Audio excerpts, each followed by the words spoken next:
Hey, it's the Luskos. Hello. Here we are. How are you?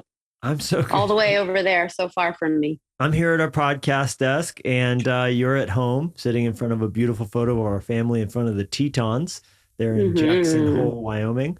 We're separated, but if you're watching on video, you can see both of us here together, brought together by technology. Mm, It's episode 70, wonderful. Jenny. Can you believe we made it to 70 episodes of a podcast? That is very impressive to me. And we're still celebrating, buzzing over the 15-year anniversary celebration of Fresh Life Church, which just took Mm, place this last week. it was a beautiful celebration.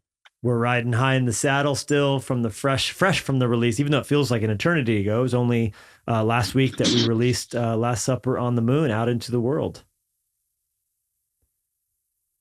What wonderful days we're living in. What wonderful days. And it's appropriate that it's episode 70 because we are in the second of 7 episodes of Hey, It's the Luskos that all have a flavor of this conversation we're having that is the Last Supper on the Moon, this incredible journey, this voyage. And man,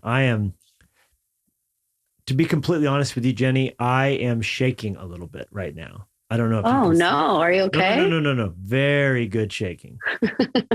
Jenny, moments before I brought you in to do the intro, so we're recording the intro to this podcast, I just finished the greatest interview I've ever participated in ever. Oh my gosh, and I missed it. No, you didn't miss it. It was meant to be the way it all happened because you're down the road going to find a time to get to interview our next guest's wife. We've already kind of begun the arrangement of it. And she Oh, wants to be able to talk to you. But intriguing. listen, this Charlie Duke, let that sit there just for a second. Mm. Charlie Duke. Okay, first of all, what a name. But This is a second really of good all, name. he wrote a book, just to tease it out a little further, called Moonwalker. Charlie Duke, that's him. That's Charlie Duke, a moonwalker. Jenny, Oh my I gosh. just spent an hour on a Zoom link that shouldn't have been sent it should have been a. I spent an hour on a Zoom link with an astronaut who walked on the moon. Oh my gosh. How is this even possible? I don't know, but we're going to need a mop because below my chair, Jenny Lusko, is a whole puddle of excited pee. Well, then we don't need a mop. We need just a new rug because we have a rug underneath us. No, but I already told them not to change out any of the furniture ever. Everything stays the same. I already moved this book. Everything's supposed to stay the same, unchanged from the moment this conversation happened. I'm never Wow. washing these hands again. I'm never brushing these teeth again. Jenny, Well, then life. maybe we should stay far apart. Oh man. Okay, fine. We'll rethink the teeth brushing. But I'm really honestly speechless about this I'm chance. so happy for you. That's really amazing. And you know what? It wasn't even just that he's a NASA astronaut and that he was the CapCom on Apollo 11 and that he was friends with Neil Armstrong and I didn't even get to ask him about it, but that he knew Werner von Braun or that Whoa. he did Olympics on the moon. He did his own Olympics on the moon, Jenny, on Apollo 16, 1972. It was his love for Jesus. Mm, It was his love for his family. That to me about this man is what to me is so incredible. And the way that Jesus changed his life after he got back from the moon. We talk about that in the conversation. Jenny wow. Lusko, his wife's Dottie Duke. And I can't Oh, wait that's a for great you name to get to too. have a talk with Dottie Duke. I can't wait also. She got saved first. See, he got back from the moon and his life was empty. And the whole marriage, he talks about this, the whole marriage, he was so focused on the moon that he didn't prioritize her or the kids really. And, but she kept thinking it's for the greater good. When he comes back from the moon, he'll focus on me, he'll focus on the kids. But when he got back, it was worse because he was still empty. And so then he poured his life into money and he still wasn't there. So she got to the point, he talks about this in the episode, he got to the point of nearly taking her life. But right after that happened, she met Jesus, and then he did. And now they just do everything they can to tell people about Jesus. Wow. Gosh, that's incredible. Can't wait to hear this podcast and talk to her. It's not just incredible. Listen to me. It's fantastic. And just the parallels of his exploration of outer space and the way then that he needed to do something even more important, which was to see Jesus conquer his inner space. It's, Jennie, it's outrageous. Well, wow. I'm so happy for you.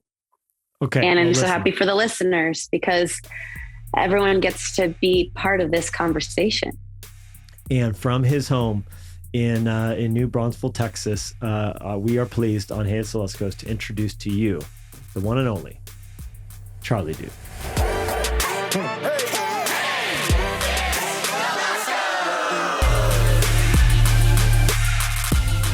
No, well, Charlie Duke, it is an enormous privilege to have you here on the podcast and get to speak to you. Thank you for taking some time.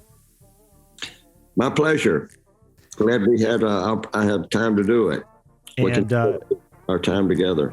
Grateful for our mutual friend Craig for facilitating this. I admit to you, I've interviewed a lot of people, had a lot of conversations. I've never been more excited to talk to anybody in my entire life. So thank you so much. I'm embarrassed. Well, I thought we would start with the word fantastic, because that was the word that you said first on the surface of the moon. The word fantastic came out of your mouth. Was that planned, or was that something that just came to you in the moment? No, I hadn't planned it. It was just something that just normally came out. I was so excited, and that was the word that seemed to describe my emotions and feelings the best was fantastic. And sometime in our excursions on the moon, I told them, I said, I was talking fantastic again and again. And I said to Mission Control, I guess you guys are sick of hearing that word, but that's just what it is. Fantastic. It's a great word. Fantastic. And I just think that perfectly articulates so much of that. Backing up a little bit, because I would love to stay on the moon, but we'll get back there. We'll get back to the Descartes Highlands and all of that. But I love the beginning of you and Dottie's story and journey, and, you know, your whole, the first year of your marriage, as snake bit as it was, the tricking, this is all, by the way, people in the book Moonwalker, which I'm holding here, which you and your wife co-wrote together, which out of all the books that I've read on space from different members of those in the, you know, early days of NASA's, you know, attempts to get to the moon, this book was really special because it was the only one I came across that a husband and wife worked on together. So I really enjoyed it, but I loved especially you guys tell me about the thermostat you guys had to fake in your first apartment and to keep the heat coming on. Oh, that's just one way of bachelors.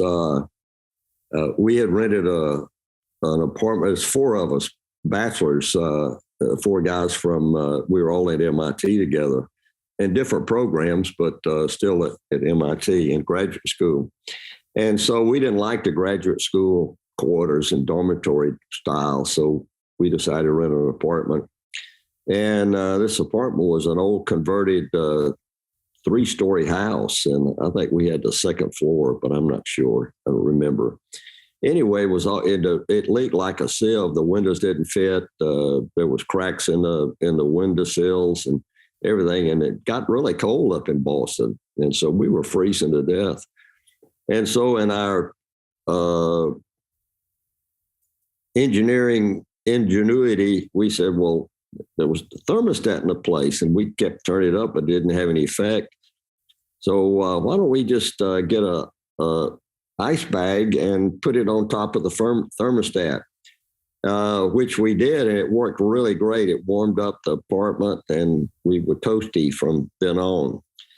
And I guess about a week or so later, maybe the owner of the building came in and said, I don't understand. I just need to check your thermostats or something. My fuel bills are out of sight. And I said, well, I don't know what's wrong with it. And by then I'd taken the ice bag off. And so we kept the apartment toasty by just in case of putting a bag of ice on top of the thermostat. So pro tip to anybody whose landlord has put a governor on the thermostat, set a bag of ice on it and you can get it as hot as you want. You just got to trick it into thinking it's colder than it is, which I know you don't love being cold, because you talk about how in the undergarments that you would wear that would run ice water through your suit in the simulations for driving the lunar rover around, they would pump ice water through your suit and you had to put yours on like the lowest setting because it would just chill you to the bone, right? Well, and we had the problem in a spacesuit is not the heat from the sun, but the body heat. You're in an enclosed environment, and as you work, the body heats up, and you've got to eliminate this body heat. And so we had what we called a liquid cool garment underneath our spacesuit. And it had little plastic tubes that were woven along down the legs, around the torso, and down the arms, and they all came together at your waist and in a little manifold, and they were filled with water. And you plug that into the inside of your suit, and from the backpack you took a hose and plugged the front side, and then you could turn on a little pump, and that pumped water through the tubes. And we had about a gallon of water in our backpack. And then I think we had maybe a quart reserve. But it was really important. If it didn't work, you had about 30 minutes to heat stroke inside the spacesuit. So we had a problem in training. And so the crew systems guys invented this little like an igloo cooler on your back, on the back of a guy, and it had a little heat exchanger, and you turned on your pump, and it was pumped water through this igloo cooler and cool you down. And so that really worked, because in Florida, in a spacesuit in the middle of the summer. Oh my gosh! It got really hot inside, so we'd have to take breaks and a lot. But this solved our problem in training, and then of course on the moon, everything worked really, really, really good. So we stayed really very comfortable. In fact, once you got in a rover, you had to turn it down to a minimum setting, or you were going to be too cold. Oh my gosh. Now, backing up a little bit, your dad was born in 1907, which was 4 years after the Wright brothers' first flight, which is just, to me, that compression, like we're flying for the first time 100-foot flight at Kitty Hawk, and then 63 years later, we're on the moon. That is so mind-boggling. Yeah, it's a little bit longer. I think it was 1904, their flight. So we landed on the moon, 69. So it's 65 years. And it's amazing to me. And my dad he'd seen all of this development as a kid, not the first flight, of course, but all of the aviation, how it took off. And he saw it in World War II and in aviation, domestic, international airline flying, and so he'd gone through a lot in his lifetime, and now he was watching his son and friends of mine going to the moon. And so you were steeped as a child in all of that, just kind of that, wow, man has flown, and your dad's excitement and buzzing kind of over all of that. But I understand that you didn't have any aspirations of being an astronaut, even up until when you were at MIT. Is that correct? That's correct. When I was in high school, there wasn't an astronaut program. When I was in college at the Naval Academy, there was no astronaut program. But I wanted to serve my country, so that's why I went to the Naval Academy and fell in love with airplanes. And so back then there was no Air Force Academy, so you could volunteer for the Air Force from the Naval Academy. And so I volunteered for the Air Force. So I wanted to fly for the Air Force instead of the Navy. And there were some decisions went into that, but that was the decision. I mean, some thought went into that, but that's the decision I made.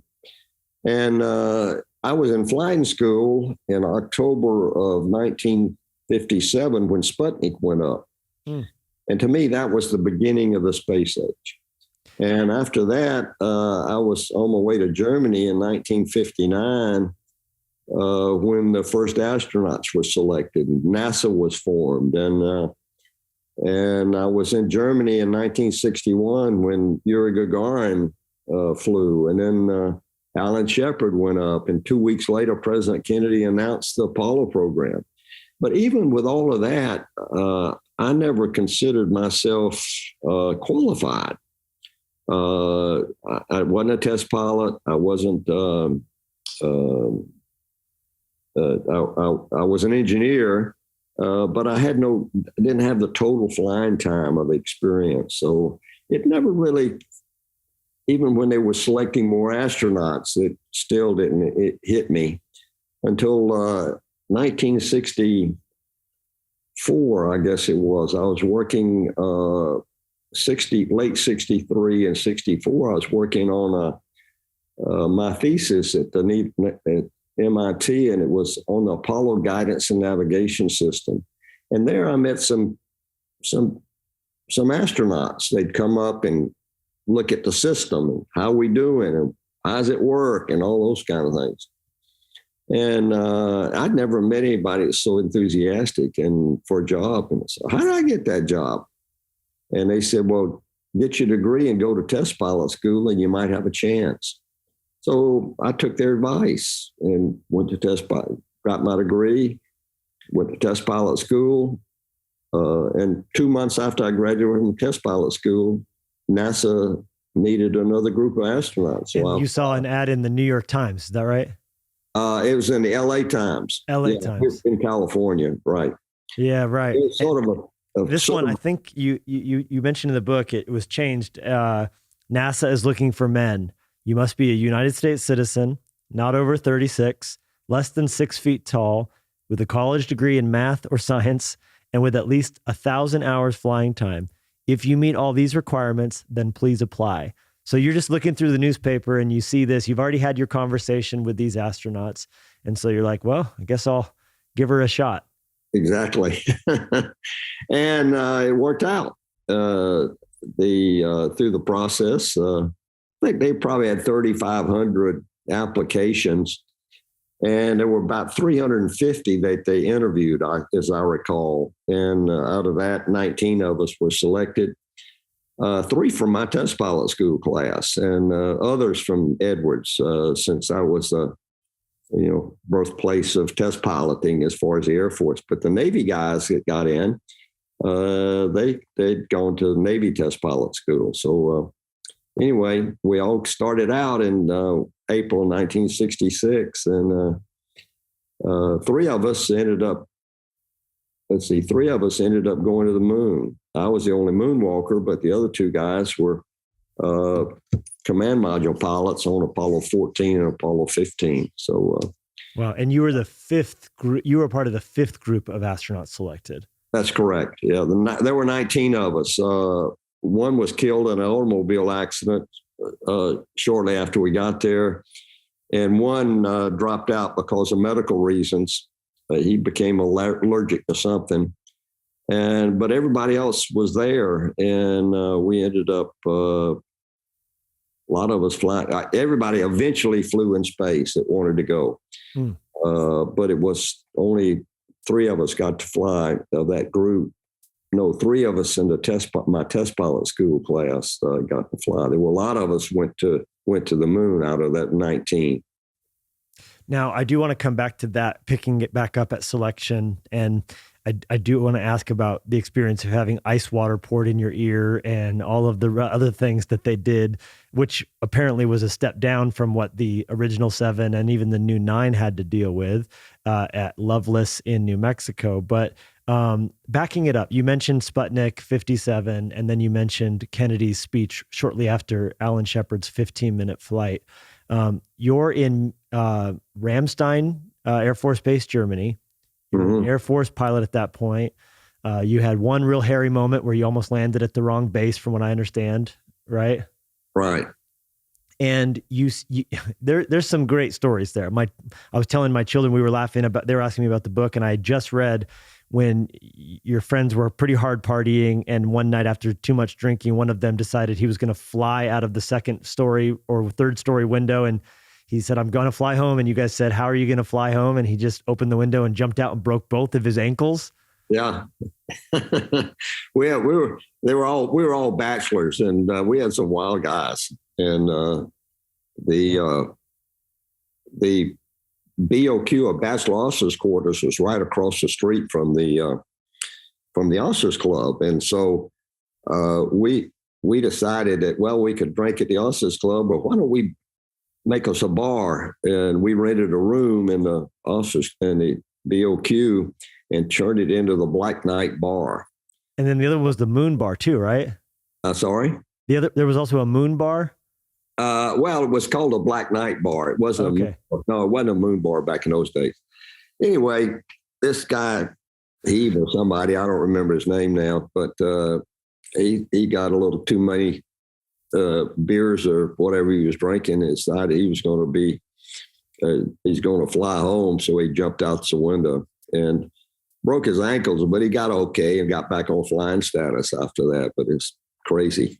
Yeah, that is crazy. But just walk us through kind of, because I think some people today maybe don't realize, how it felt in America when Sputnik was launched, and what really the space race and the Cold War was kind of precipitated by, and why that fed into the general sense of the need for, the Apollo program and all of that.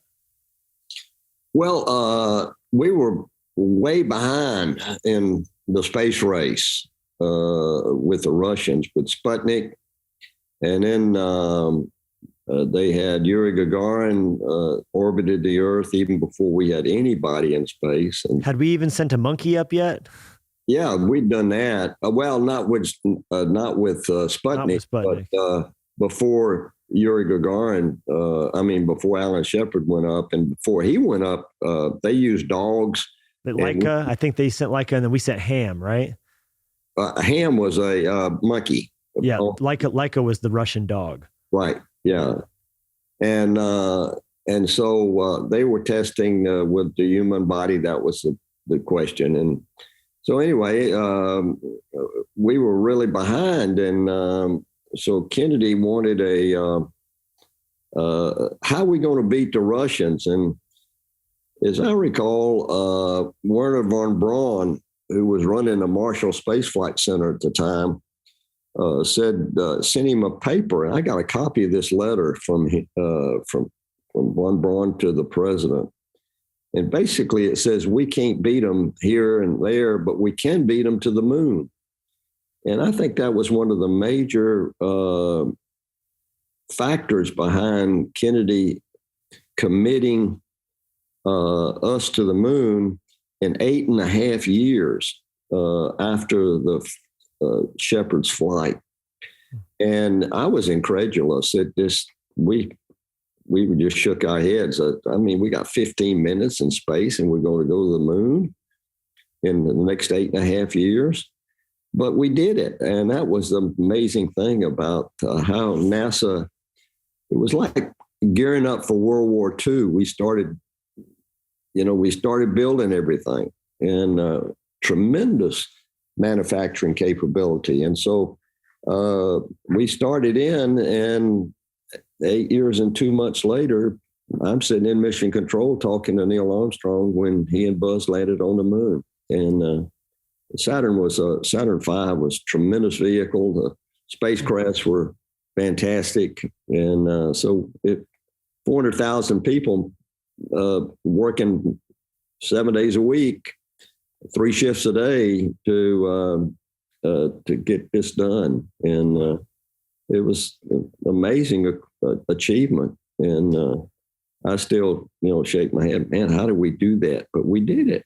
Incredible. So yeah, so that picture of you hearing Kennedy, make that kind of soaring, bombastic statement, Rice University, and before that at Congress, you mentioned the Rice University statement was a year later, right. A little over a year later in September of '62, I believe it was. But he made a statement just several weeks after Alan Shepard went up that we're going to go to the moon. In the joint session of Congress. That was the first one. But it's funny, he kind of looks at his notes and he's kind of just reading it. But then a year later, he kind of gets it together and kind of has found his cadence there. In Rice University, correct. But the one you watched from Germany was the Congress message. We listened to it. Yeah, we didn't watch it, but we listened to it. And everybody in our squadron was, golly, and what a bold statement. Finally, we just, I said, well, golly, that's really a bold deal. It would be really something if we could do it. And sure enough, even with an accident of Apollo 1 in January 1967, where the first spacecraft burned up and they were killed. Yeah. And in spite of that, we were delayed 18 months for the first flight. But Apollo 7 went off in, I believe it was October of '68. And within a year after we started flying, we landed on the moon. Yes. It's outrageous. It's fantastic, as my friend Charlie Duke would say. Yeah. So you go to MIT and you're, because you're done with the Air Force now and you're pursuing your degree there. That's when you are working, ironically, on the Apollo navigation system that would later on, without you having any clue, lead you to, getting to the moon. You meet those astronauts, and then the becoming a test pilot thing gets on your radar. So you make the journey west. You're going west, young man. You guys load up on your long camping trip, you and Dottie, to get to California. You camp in the Grand Canyon and, Colorado, right? And now you're out there and you get to Edwards, and who else than Chuck Yeager is giving you your kind of orientation speech, right? Yeah, he was the commandant at Test Pilot School. By the way, when I was at MIT, I was still in the Air Force. They sent me to MIT. Okay. They paid for it. So I never got out of the Air Force. I was active duty Air Force from June of 57 until I left NASA in 76. Then I went in the reserves, but I had 29 years in the Air Force, active in the reserve. Wow. Well, thank you for your service. Anyway, the Air Force sent me to Test Pilot School. That's right. Because you were on loan to NASA throughout that entire time, right? Right. We were all the military guys that were at NASA as astronauts were active duty, but they paid NASA paid the Air Force and the Air Force paid me. But we never wore uniforms. We were like civilians. But we occasionally we put on like the funerals. We had 8 guys killed in over between 66 to late 67 or so. And, 4 in airplane, 3 in a fire, 4 airplane crashes and an automobile crash. And so things were pretty dour, I guess it is the best word, down in the astronaut office with everybody, but nobody lost their focus. We said, well, all these problems, we got a job to do, and let's focus on our job. And so there was, even with the deaths, there were great esprit in the astronaut office. Of them, was the relationship you were closest to Charlie Bassett of those? Well, of those that were killed, I didn't know the Apollo 1 crew that well. We were all in the same office, so we all met together. We had a meeting every Monday morning where we all came together. and we were on first name basis with everybody. But my best friend was my test pilot school teammate from Edwards. Was Stu Russo, and Stu flew on Apollo 14, and so we had, office mates, and we knew one another. But once you got on a crew, that was where you focused, and those guys became your best buddies. Yeah, I can't even imagine. I mean, because it's a relatively small world, even at the max. How many astronauts would there be in the pool at the? There were 50, I think 54 selected, but with John Glenn had retired, Scott Carpenter retired, Shepard was grounded, Slayton was grounded. We had a guy grounded. Then we had 8 killed, so we got down to about 42 or so that were really qualified. On flight status. And everybody didn't get to go to the moon. There were only 24 of us out of the 42 that got to go to the moon. Or 12, right? 12 walked, but 24 went. Oh, wow. 3 guys went twice. Right. Lovell went twice, and Gene Cernan went twice, and John Young went twice. But nobody walked on the moon more than once. And so John was on our flight. We were the 5th landing, so he was number 9 on the moon. I followed him out, and I was number 10. Wow. And there were 2 more after us. Now there are only 4 of us left alive. Everybody. Buzz. And John, Jack Schmidt or Harrison Schmidt and I, the 2 youngest, we're 86. And the others are in their 90s or pushing. So it's you, Buzz Aldrin, Schmidt, and who's the 4th? Dave Scott, a commander of Apollo 15. Dave Scott from 15.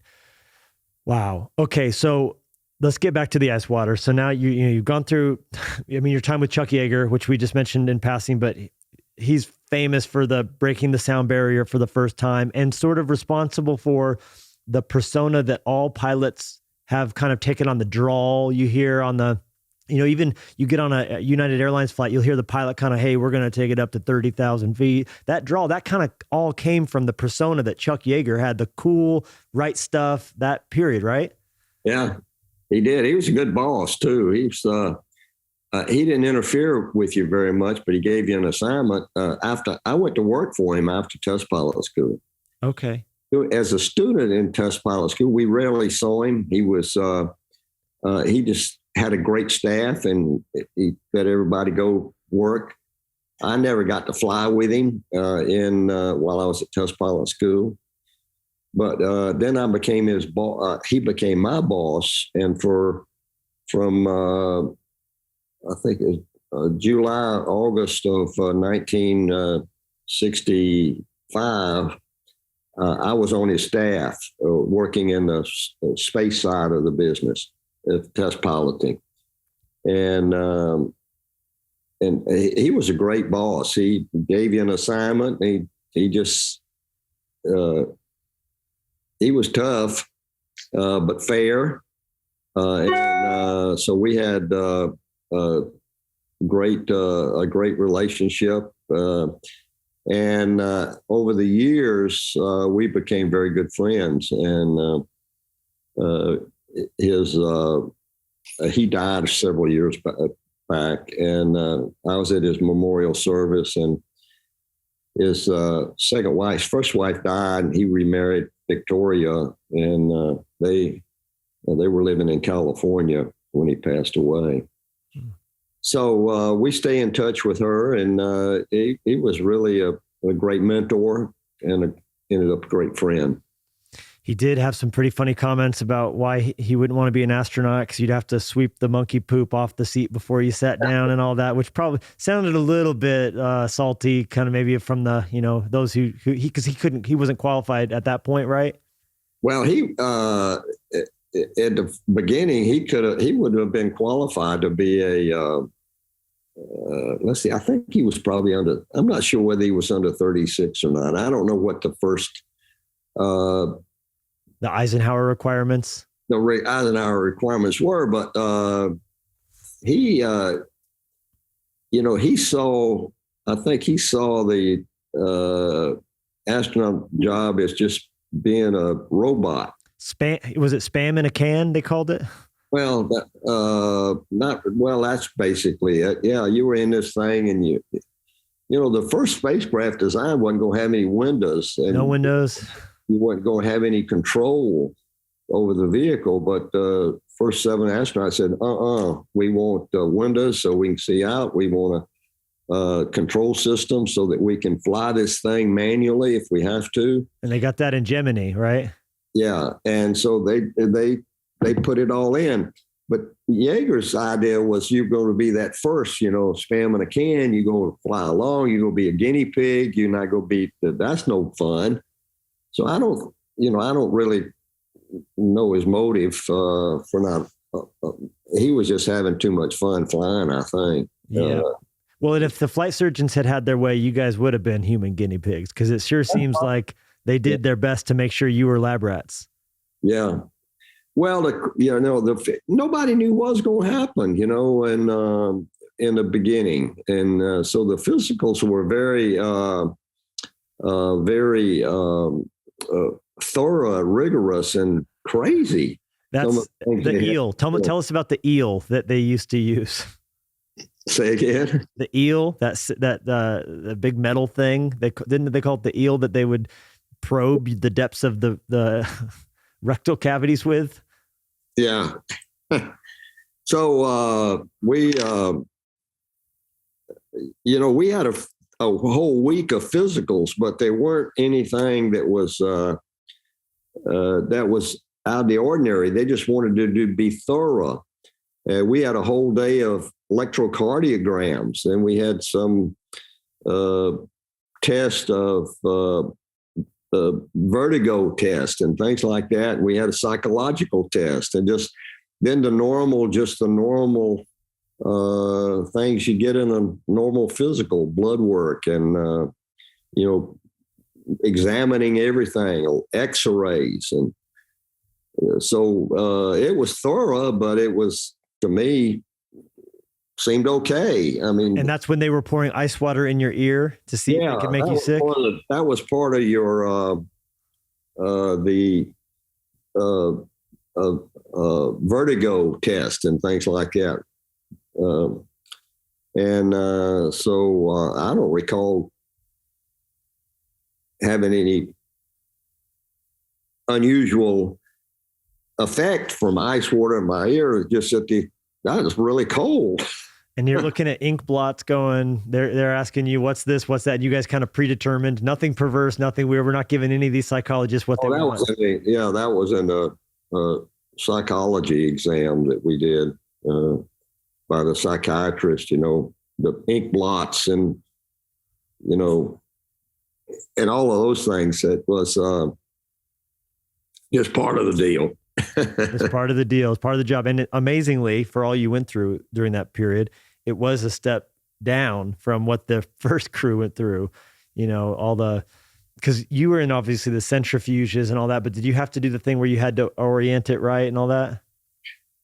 We had a centrifuge ride, and basically we had just to click some buttons, if I recall. It wasn't tumbling. We had a machine at Johnson Space Center, then the Manned Spacecraft Center, that was one of these tumbling things, and it was difficult to get it stopped, no question about it. But when Neil Armstrong and Dave Scott separated on Gemini from that Agena, things started spinning up, and it was amazing feat of airmanship on the part of Neil to get it stabilized and ready for reentry. He was a great pilot and cool as he could be. Nothing fazed him. Now, speaking of Neil Armstrong, as it geared up, because as you made your way through the program, and we'll back up to some of the stuff we're covering over, but you mentioned him, so I wanted to ask. He specifically asked for you to serve as CapCom on the Apollo 11 mission. Yeah, we had done the exact same procedures on Apollo 10, but we didn't land on the moon. We powered up, and I was in mission control, CapCom for that flight. And so they just wanted to move the whole team over to do it on Apollo 11. But the CapCom position was not, I wasn't in flight control operations. It was, so the astronaut supplied somebody usually on the support crew. But Neil asked me, hey, come on over and do it because you've done it before, except for the landing part.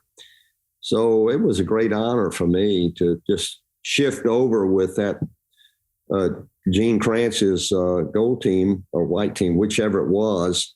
And we did the landing completed the landing on Apollo 11. So it's a great thrill.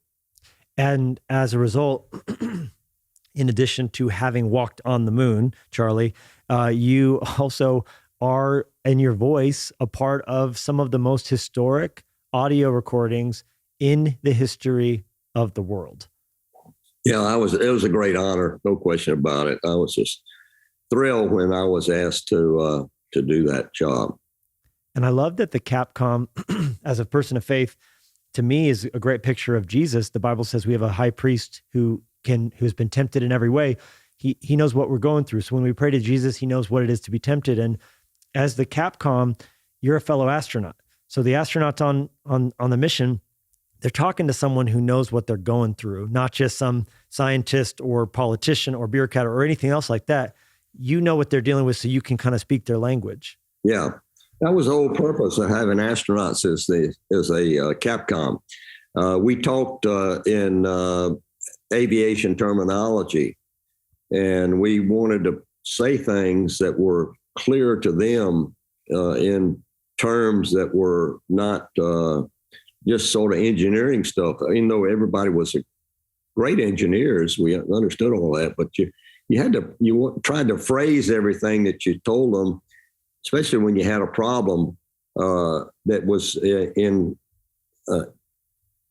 aviation speak, if you will, words that they would understand. So flight director would say, okay, here's a procedure or something. I'd get a piece of paper and I'd read it up to them, or just in natural conversation with the crew.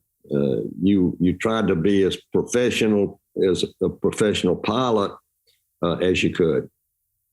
Could you humor me and give me the turning blue line just so we could hear one more time? Well, yeah, that was, when Neil Armstrong, we had a lot of problems on descent. And so when we finally touched down, the tension in mission control was through the roof. And so I heard Buzz Aldrin say, contact, engine stop. And so we knew they were on the ground, and a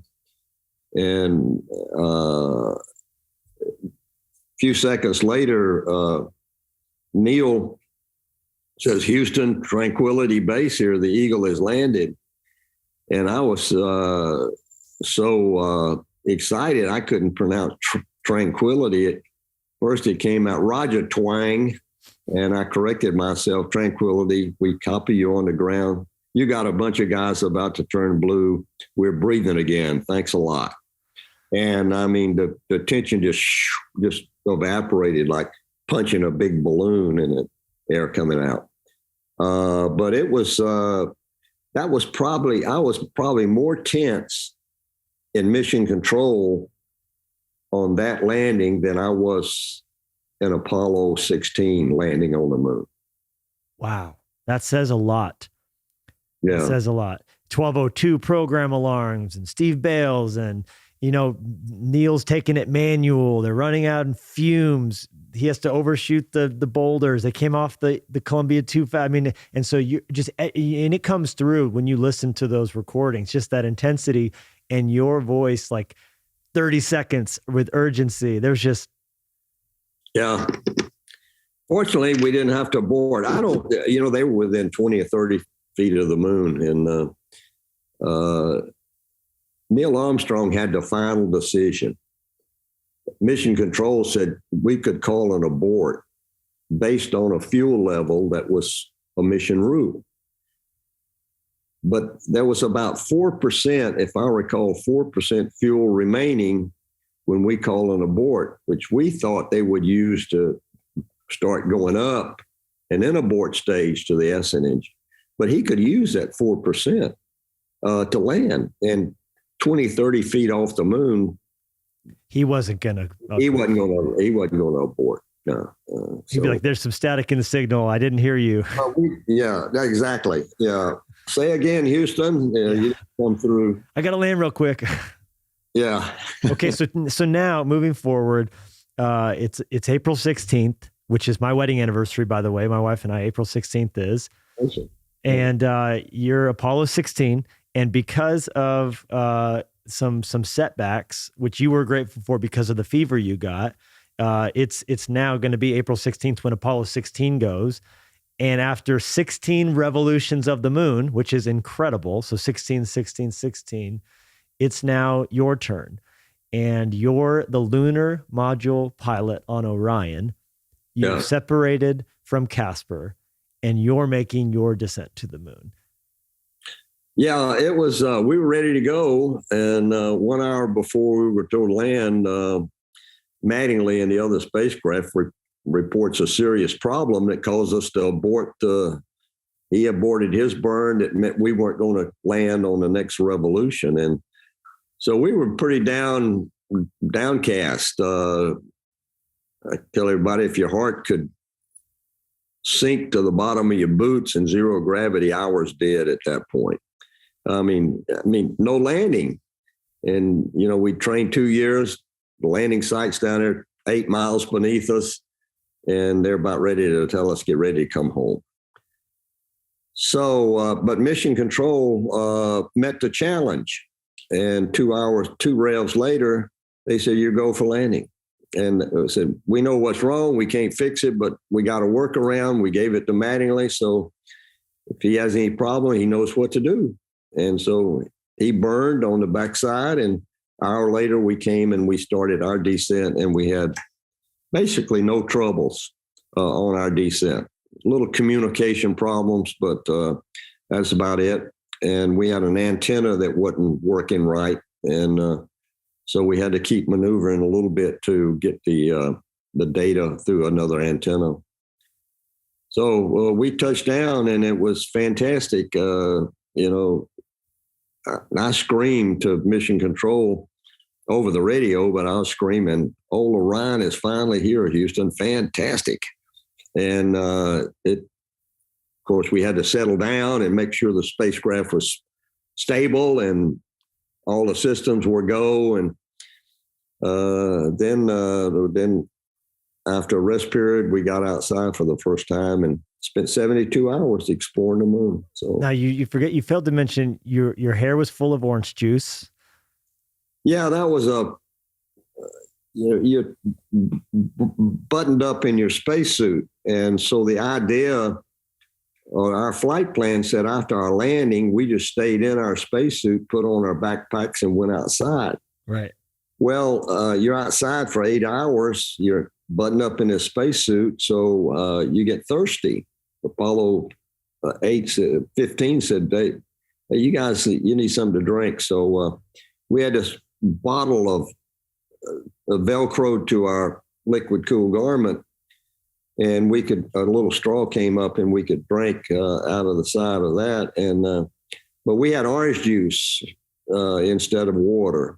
Yeah. And I had a leaky valve, and so in this helmet, this orange juice began to, a little drop here was floating around in my helmet. it was very frustrating. And finally I took off my helmet and stopped up the little leak and cleaned out my helmet, wiped down everything, and got back ready to go again.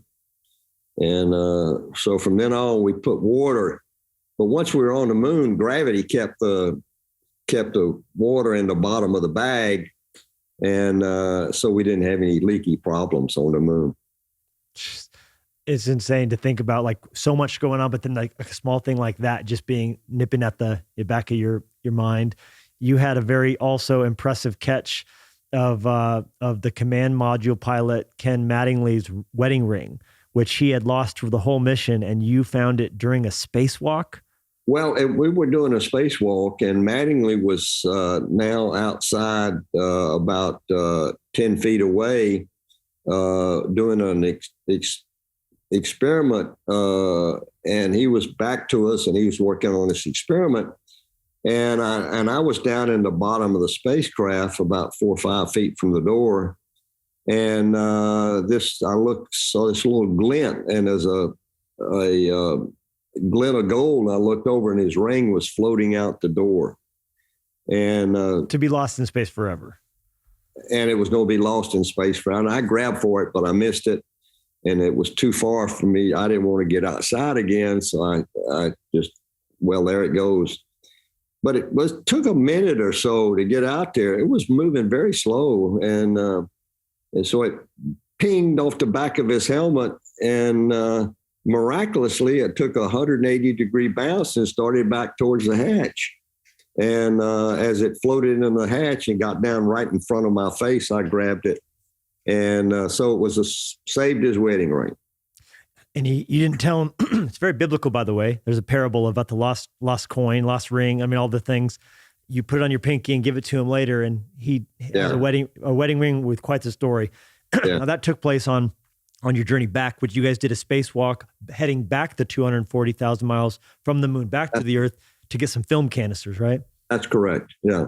Okay. Now you spent, Charlie, 20 hours, 14 minutes, and 55 seconds in EVA on the moon.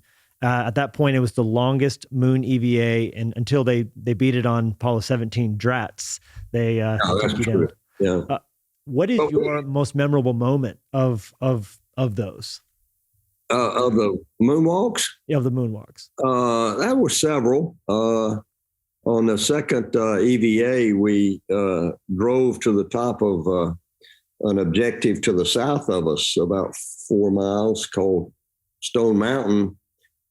And it was a pretty steep hill, and we climbed up this hill, and we found up near the top, we found a flat area, and we turned around and parked, and you could look out from the mountain across the Cayley Plain and to the far side, and you could see the major landmark over there called North Ray Crater, which we were going to visit the next day, and you could see the Smoky Mountains and all the way to the horizon. It was just spectacular.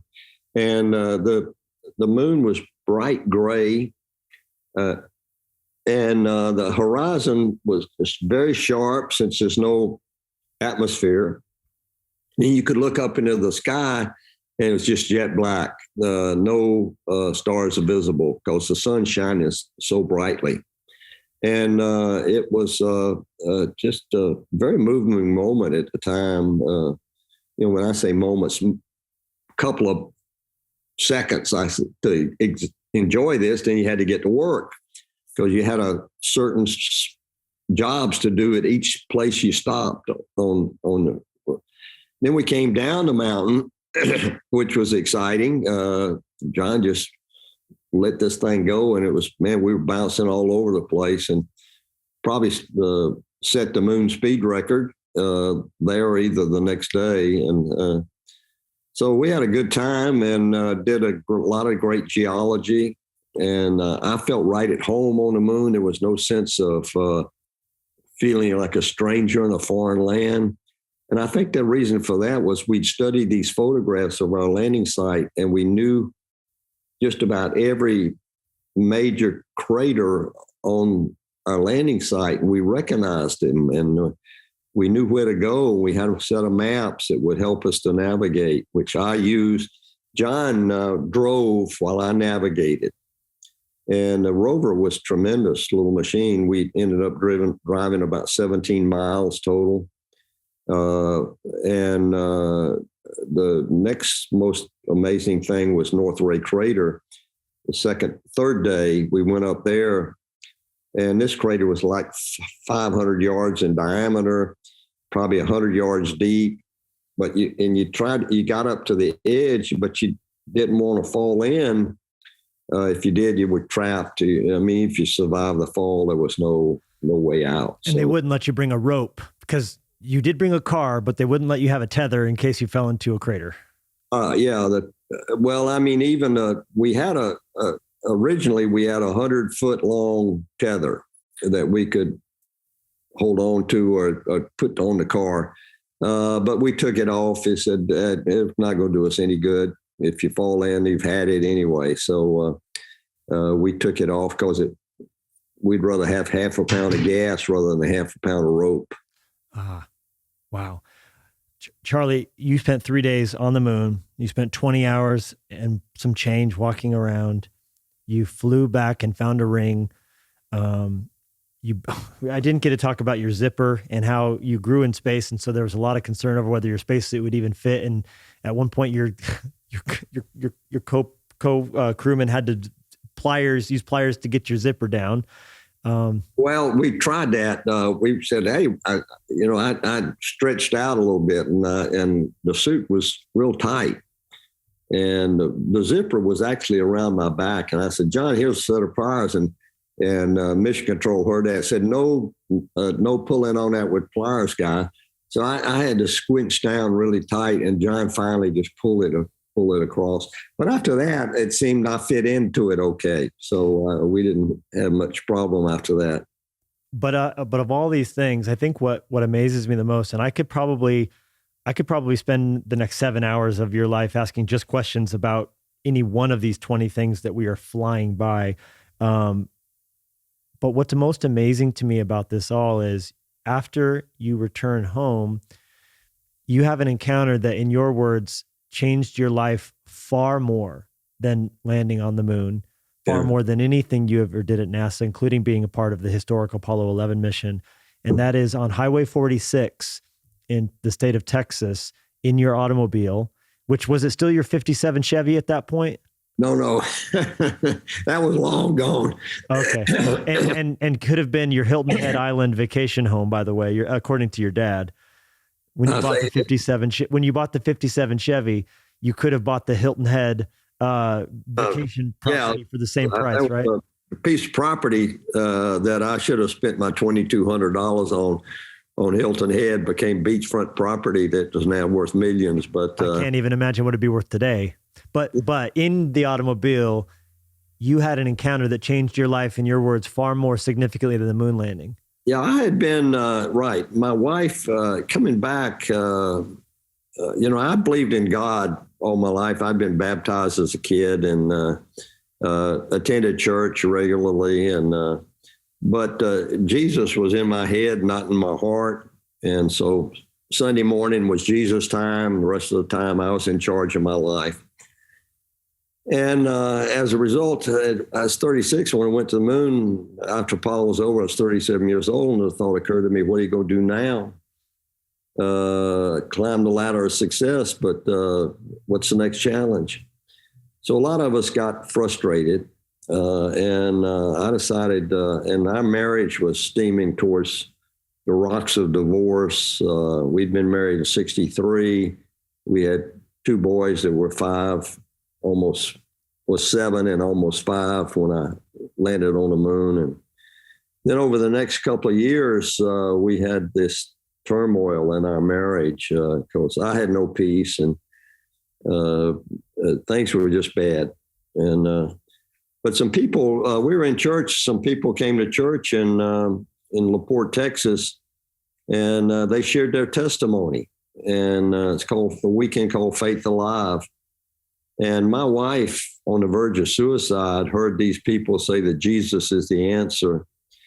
And they have peace and joy. And so she prayed that after that weekend to Jesus, come into my life. I've made a mess of my life. I give it you my life.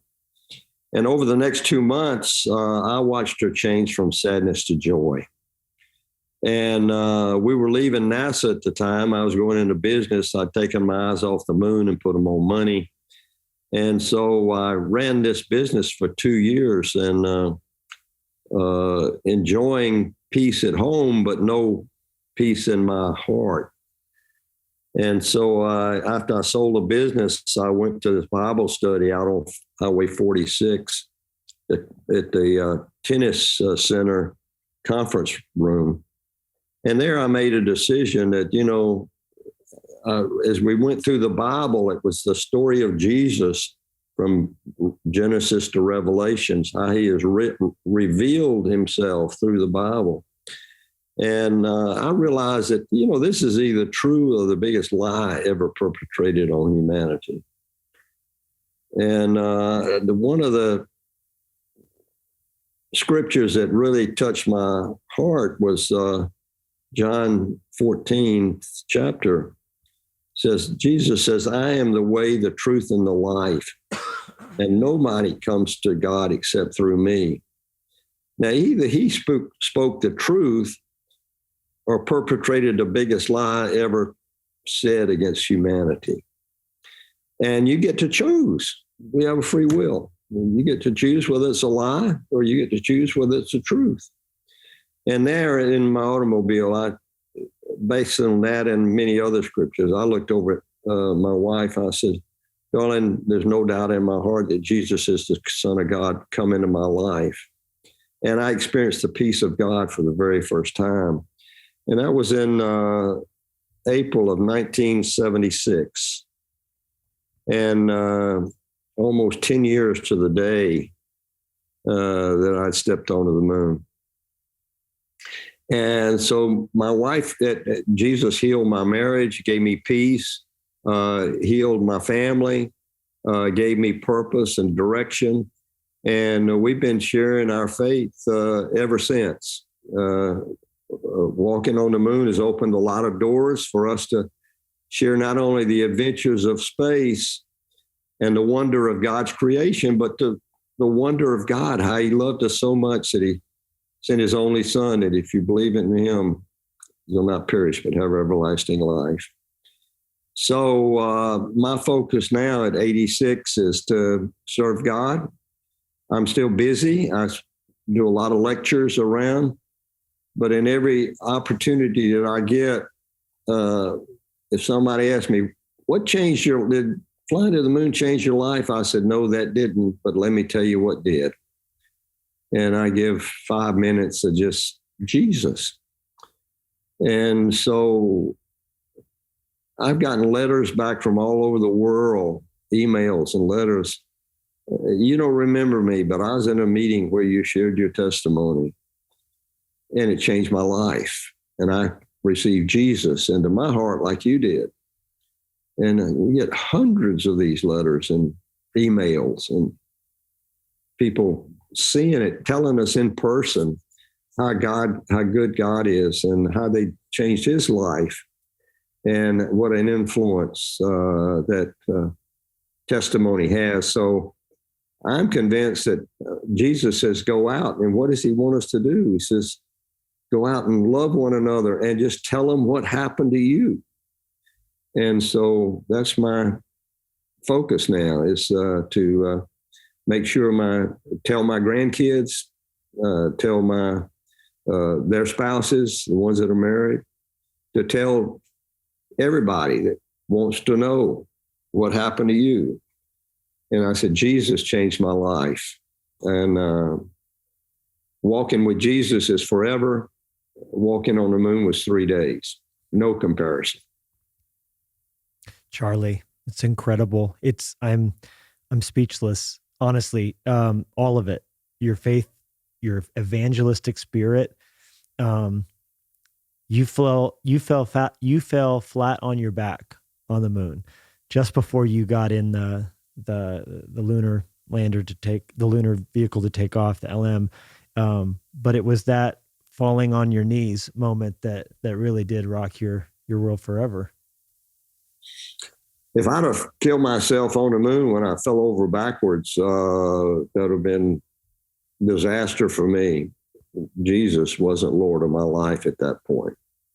Yeah. But I was spared, and thankful for that. And through airplane flying and all of that, it's been moments of stark terror. But God has led me through all of that and had a purpose for me.